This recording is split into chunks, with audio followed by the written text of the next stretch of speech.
आज NA-75 डस्का में कांटे का जोड़ पड़ेगा। सिक्योरिटी के सख्त इंतजाम किए गए हैं। आइए मजीद तफसील देखते हैं मोहम्मद अब्बास चीमा की इस रिपोर्ट में।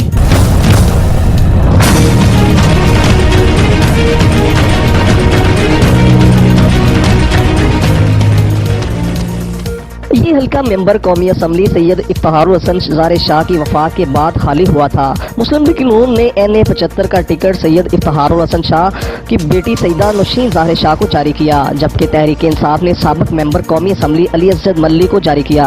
19 फरवरी के इलेक्शन में बेज़ाब्तियों के बाद इलेक्शन कमीशन ने इस हल्के का इलेक्शन का लदम करार दे दिया और दोबारा री पोलिंग का ऐलान किया। हुकूमती उम्मीदवार ने सुप्रीम कोर्ट से रुजू किया, जबकि सुप्रीम कोर्ट ने इलेक्शन कमीशन का फैसला बरकरार रखते हुए 10 अप्रैल को री पोलिंग का फैसला जारी किया। आज 10 अप्रैल को पोलिंग का अमल जारी है। इस हलके में 19 फरवरी की निस्बत पुलिस की तादाद डबल कर दी गई है, जबकि रेंजर इसास पोलिंग स्टेशन पर तैनात होगी।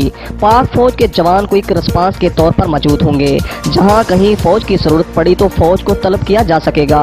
CCTV कैमरे इन पोलिंग स्टेशन पर लगाए गए हैं, जो कि बहुत असास हैं। चीफ इलेक्शन कमिश्नर NA-75 का इलेक्शन खुद मॉनिटर करेंगे। आपने देखा, ये वो इलेक्शन है जिसमें हुकूमत और इलेक्शन कमीशन भी आमने सामने नजर आए। ये इलेक्शन पूरे मुल्क में इस वक्त ज़ेरे बहस है। इस इलेक्शन की वजह से इलेक्शन कमीशन पर भी तनकीद हुई और हुकूमत को भी मसाइल का सामना करना पड़ा। आज इस हल्के के 47 पोलिंग स्टेशन इंतहाई हसास करार दिए गए हैं, जहां CCTV कैमरे नस्ब किए गए हैं। 4162 पुलिस एहलकार और 1048 रेंजर एहलकार सिक्योरिटी के लिए तैनात किए गए हैं।